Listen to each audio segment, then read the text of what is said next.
আসসালামু আলাইকুম, কামরুনস কিচেনে সবাইকে স্বাগত। এখানে আমি ঝিঙে কেটে নিয়েছি, আর এখানে কাঁঠালের বিচি দিয়ে ঝিঙে রান্না করলে খেতে দারুণ লাগে। আজকে আমি রান্না করব। রান্নাটা সবজি দেখতে সাধারণ হলেও খেতে কিন্তু অসাধারণ লাগে।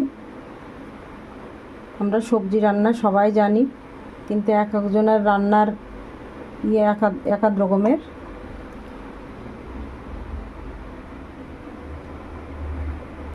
এখানে উনুনে কড়াই বসিয়ে দিয়েছি, কড়াই দিয়ে দেবো তেল। আমি রান্নাটা খুব কম তেল মশলাতেই করব।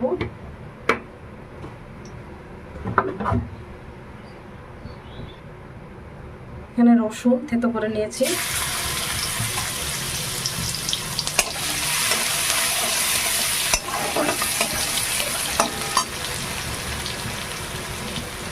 দিয়ে দেবো পেঁয়াজ কুচি,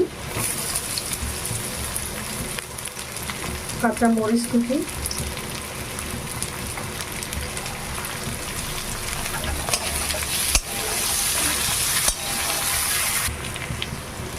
রসুন পেঁয়াজ মরিচ বেশ লাল করে ভাজা হয়েছে। দেখুন,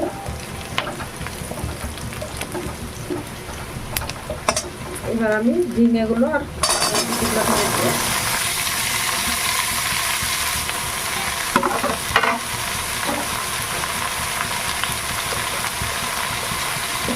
লবণ,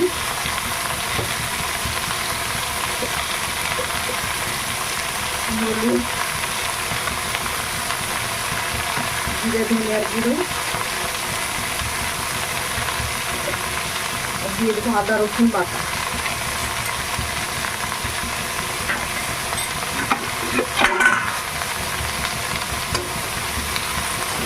এবার খুব ভালো করে মশলার সঙ্গে মিশিয়ে নেব। আর ঝিঙেতে পানি দেওয়ার প্রয়োজন নেই, ঝিঙে থেকে অনেক পানি বেরোবেন। খুব ভালো করে মশলার সঙ্গে লবণের সঙ্গে মিশিয়ে নেবো, তাহলে আস্তে আস্তে পানি ছাড়তে না ঝিঙেতে।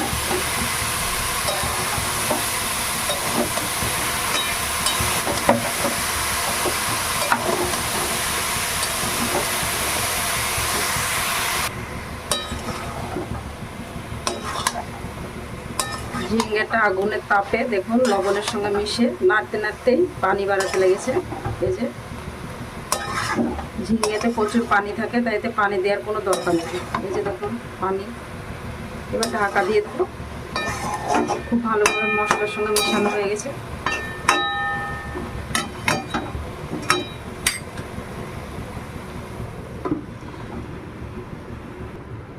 ঢাকনাটা তুলে দেখে নিব। দেখুন কত পানি বেরিয়েছে। এতে কাঁঠালের বিচিগুলো সেদ্ধ হয়ে যাবে, আর ঝিঙেগুলোও নরম হয়ে গেছে। অনেকটা পানি বেরিয়েছে।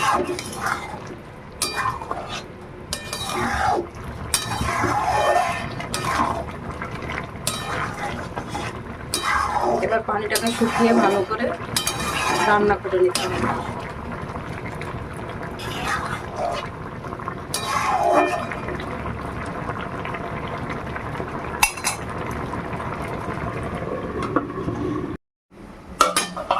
ঢাকনাটা তুলে নিয়েছি, দেখুন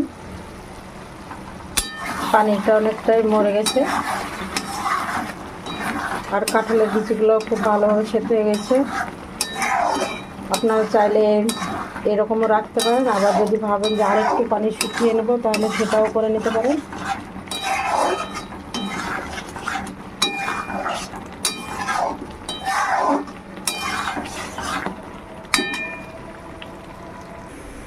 রান্নাটা আমার হয়ে গেছে, দেখুন নামিয়ে নিয়েছি। দেখতে কতটা সুন্দর লাগছে, কালারটা দেখুন খুব সুন্দর হয়েছে।